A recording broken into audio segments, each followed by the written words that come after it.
Hello, everyone, and welcome to another episode of the Masterclass series from the Center for Pediatric Psychology at Oklahoma State University. In this series, we will be meeting with different health professionals and stakeholders to discuss topics and provide resources, with the ultimate goal to help pediatric psychology professionals, trainees, and caregivers navigating healthcare for their child. And on to today's episode. I'm so excited to be joined by Cora Welsh, who serves as the Director of Palliative Care at Johns Hopkins Children's Center in Baltimore, Maryland.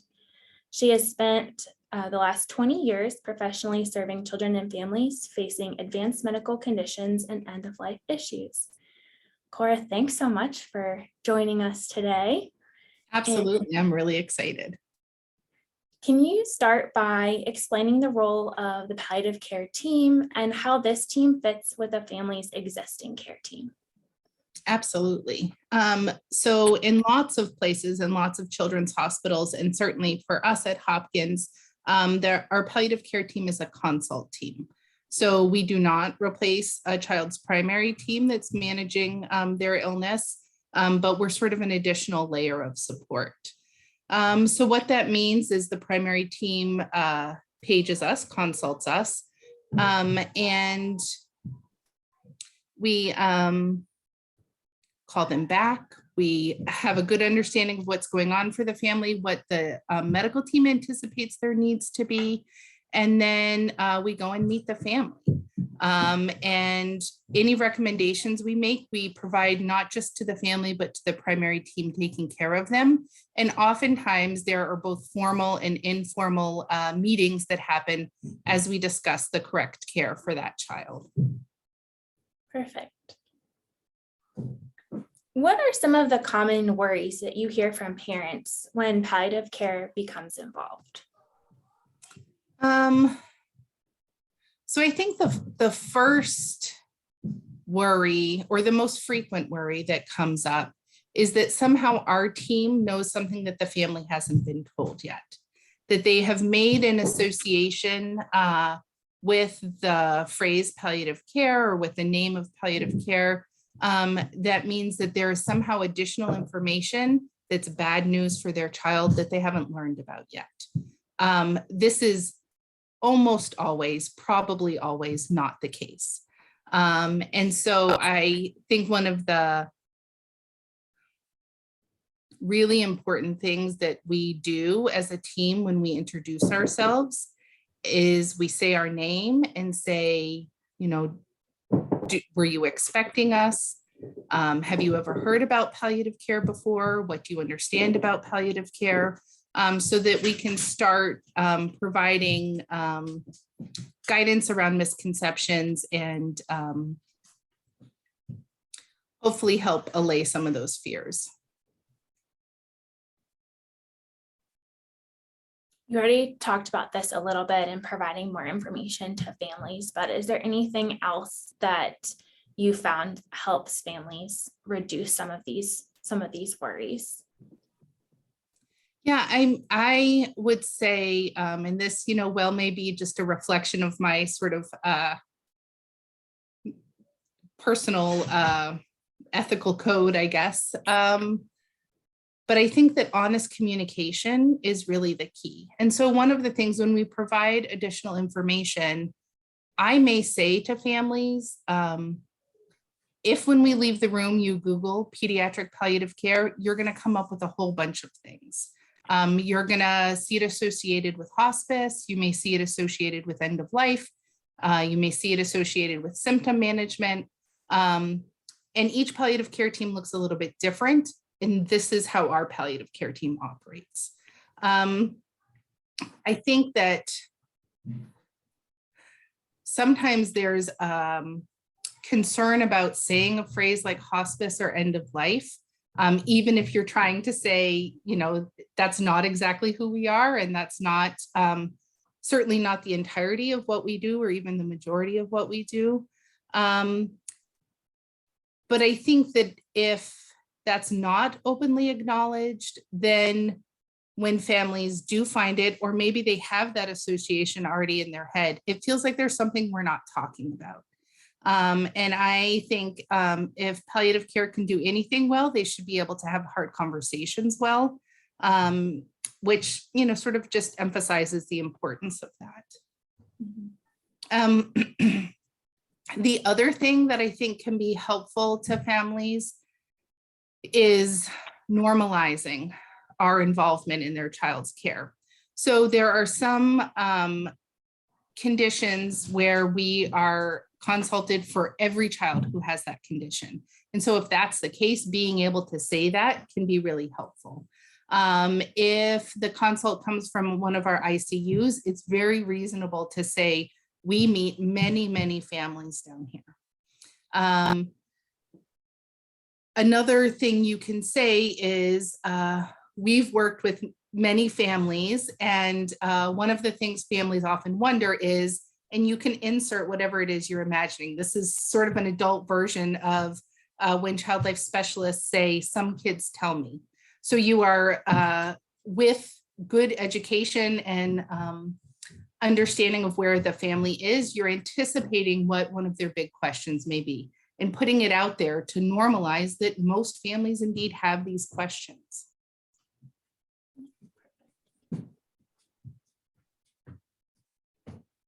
So we were talking a little bit about how you would approach conversations with parents, but oftentimes in a pediatric setting, this would also need to include conversations with kids.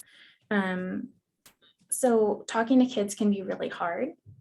And what information do you feel is most important to share with kids when palliative care becomes involved? This is a really good question. And I will give another classic child life response, which is it depends, which is not me trying to avoid the question, but I think it is important to acknowledge that each situation is going to be so different. There's so many different contextual issues in a given situation, and those are really of the utmost importance. I think that my bottom line in talking with children is to provide gentle, honest information that they are wanting to hear.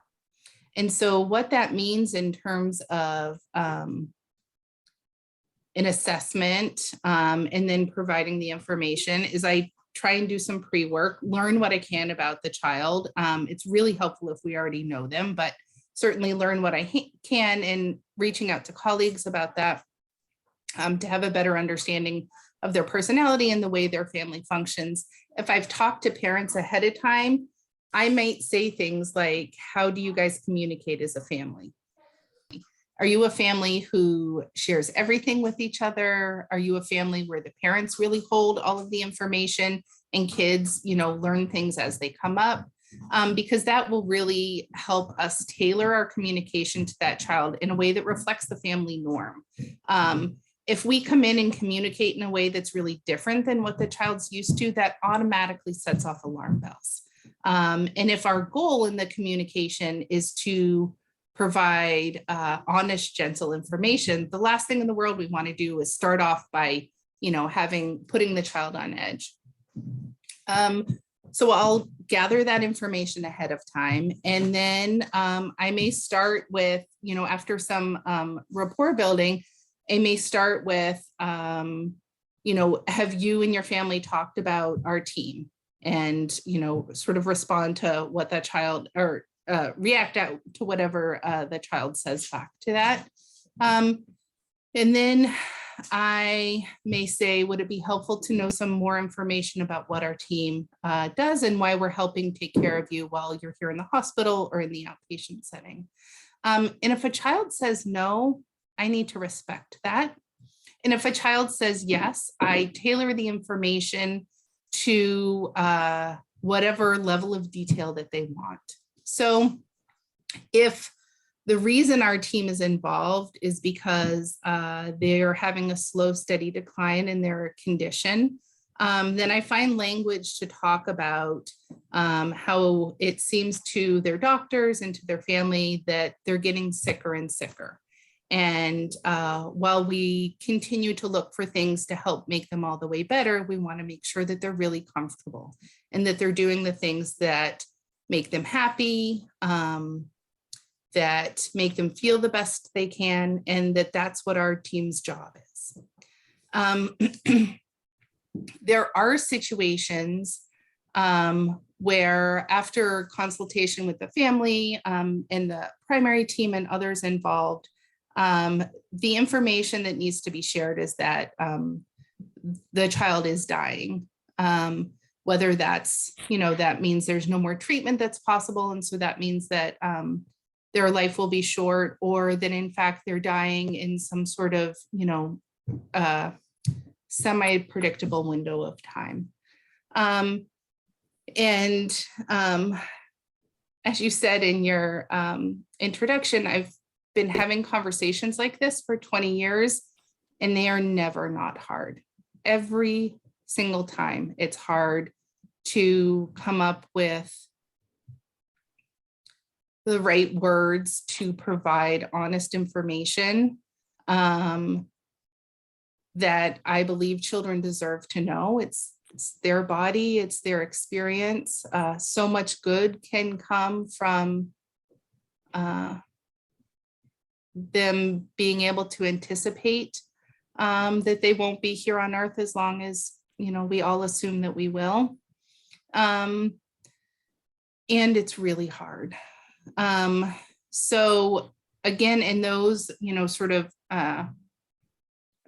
like next year, ramped up, whatever the right word is, those types of conversations, I will say something like, your mom and I are here to talk to you about something really serious today.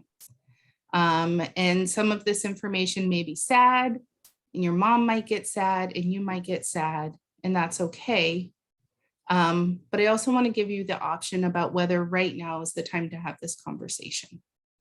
I feel like it's really important, even in having these conversations with younger kids, that they get to tell us if this is information that they want. I can make the mistake of assuming that it's information that they want because it's information I would want, or, the best practice is to provide children information about their healthcare, but not every child does want to know. And I think it is equally important to respect that. And if they are ready to say, then I'm going to do a quick sentence that reviews how we got to this point. And then I'm going to say, we know the treatments aren't working anymore. When the treatments don't work anymore, that means that the disease gets stronger or takes over. And that means that your body won't be able to live. And so we're worried, or we think that you will die. And again, that sentence, gosh, every time, even like pretending, it's a really tough sentence to say. I think it's so important that we say die, because all of our euphemisms for death are very confusing, probably for every developmental stage, but certainly for preschoolers and young school agers. And also,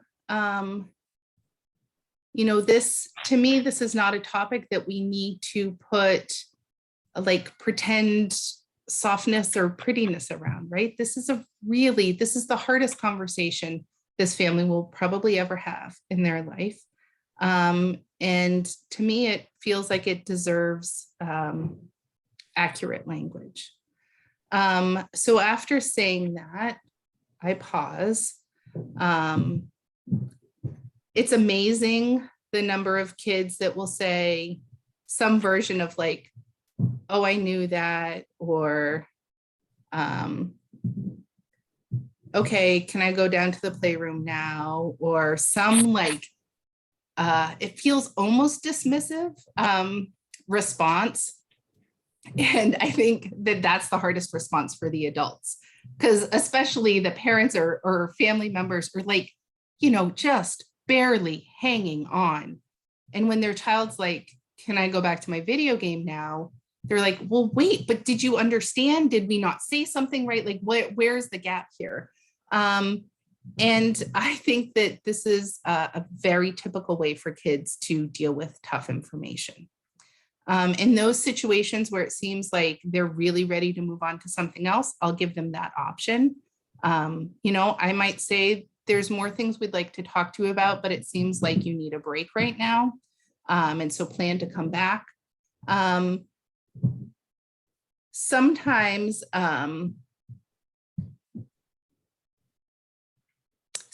it feels important to insist on some additional information. And I don't know if I can come up with how I would know that that was the case. Certainly if there's urgency in terms of time. Certainly if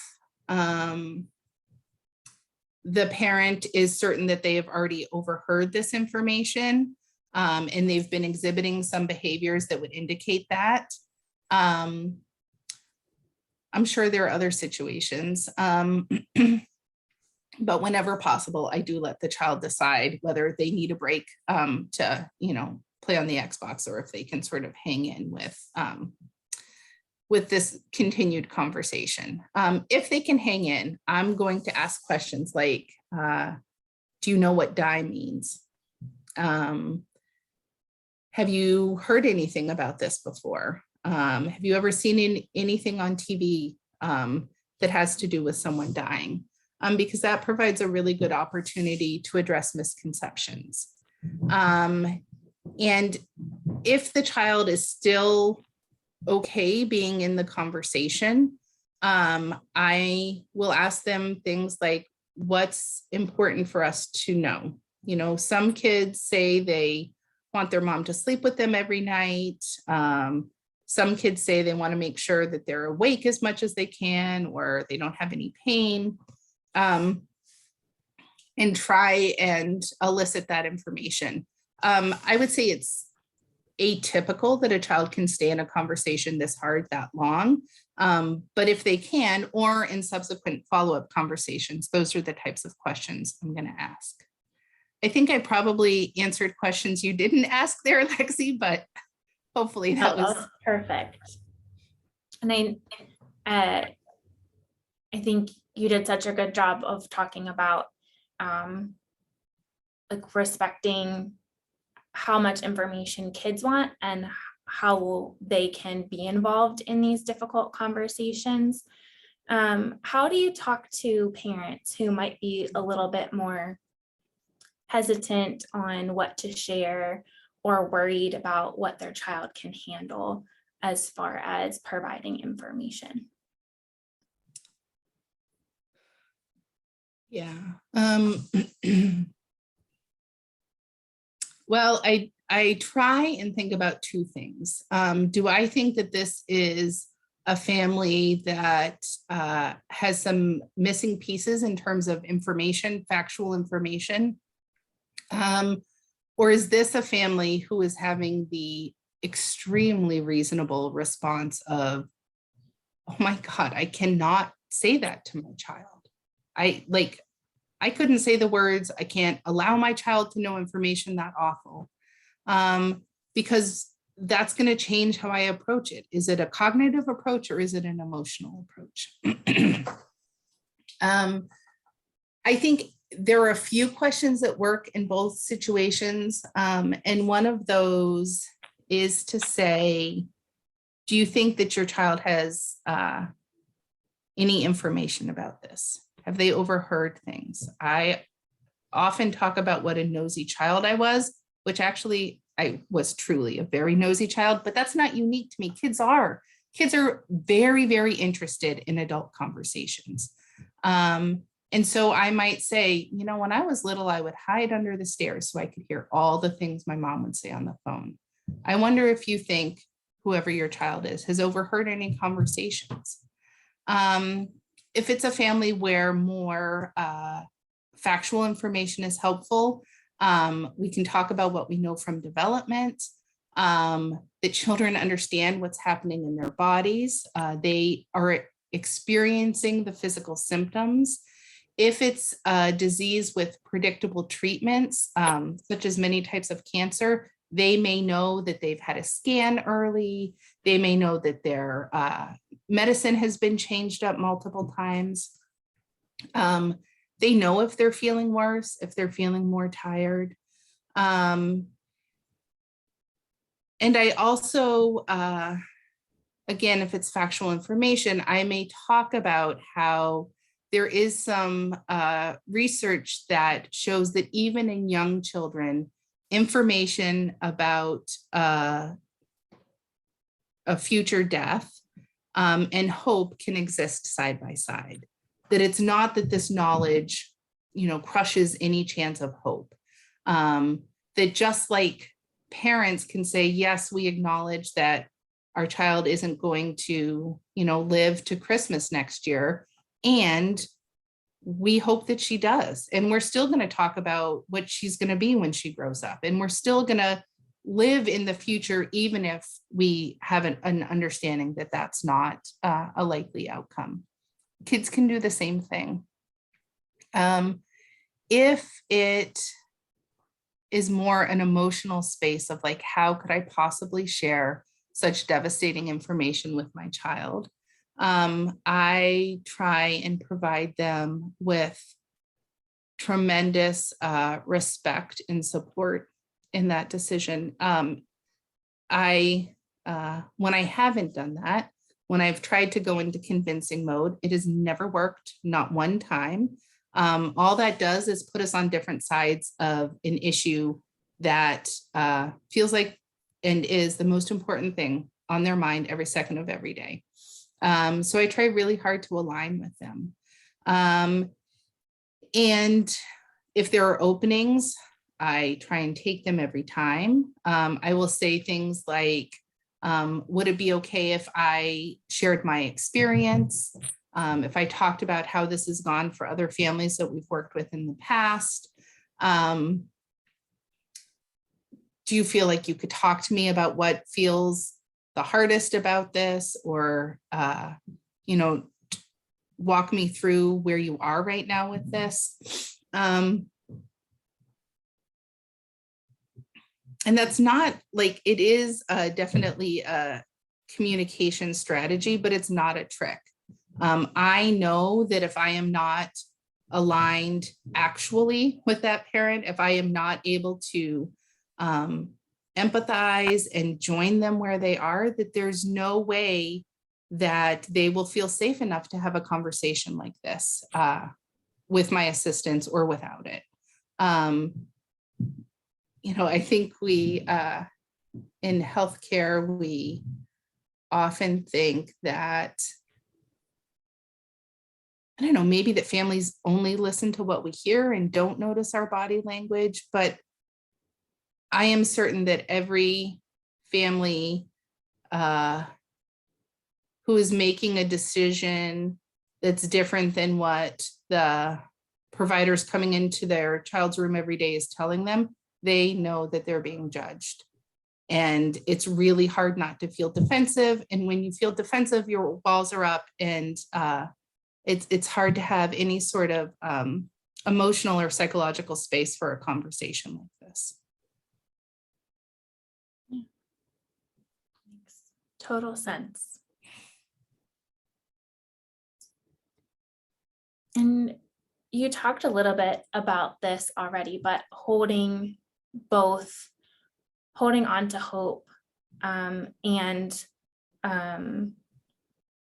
doing everything possible to plan for what may be the most likely outcome for a child with advanced medical conditions.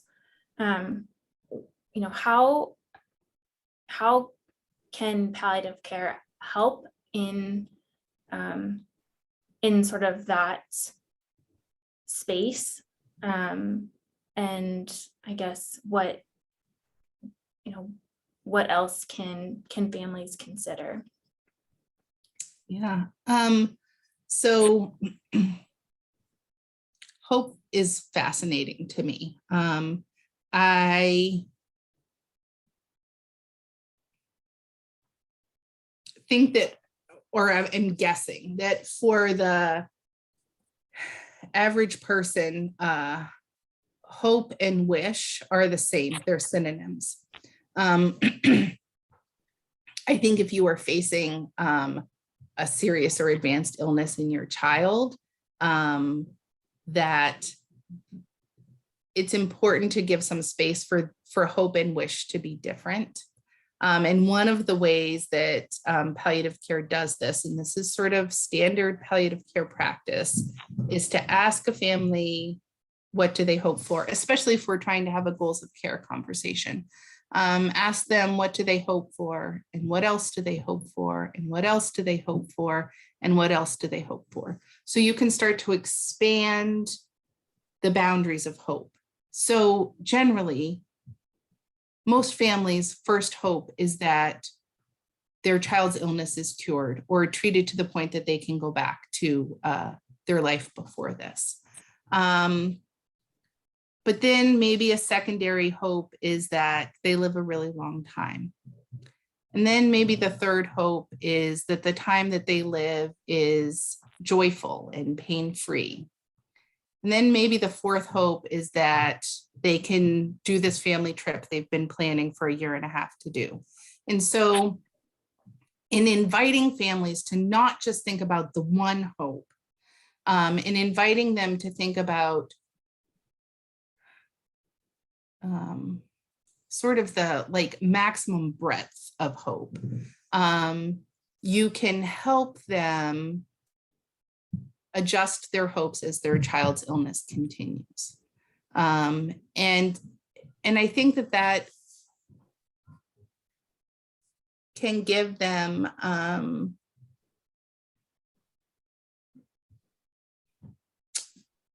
don't know, it almost gives them permission to change their hopes.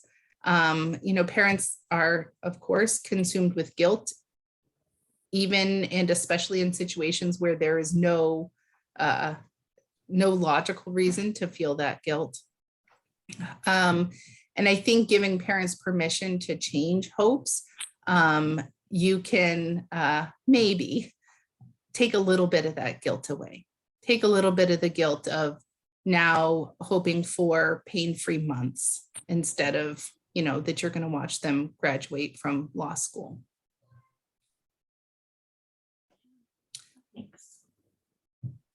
There is, so there are a lot of super smart people that have done fantastic research about hope in palliative care or in end-of-life care. Certainly I would recommend to everyone to read those from the source. I will say the pieces of it that stay with me is that,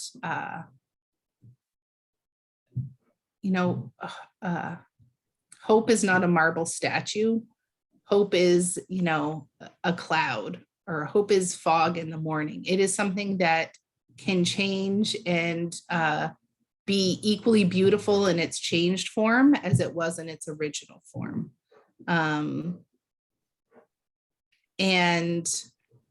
We can model that for families, especially when they're in places where they can't see that for themselves yet. That's a very nice imagery of hope and what role that might play in a medical setting. Do you have any final words as we wrap up our conversation today?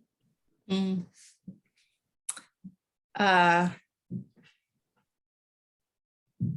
I think that for many, if not all of us that work in palliative care, definitely in pediatric palliative care, our jobs feel like a blessing to us, a tremendous privilege.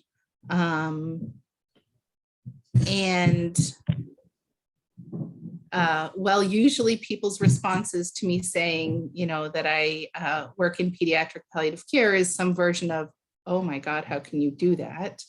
My experience of it is that I always am given more than I give. I always receive more than I'm given. That there are ways that these children and families continue to live in my heart and change the work that I do with other families. And that feels like such a serious and important way to continue to honor them. And I think for me, when I start from a place of believing that the family knows what's best for their child, and I mean like really believing that, even when the decisions they're making are different than ones I would make for my own children or I would recommend for someone, that really beautiful relationships can develop and really good work on behalf of the child can happen. Thank you, Cora. You're welcome, Lexi. Thanks for the opportunity to talk about this. We hope you gained as much as we did from today's episode.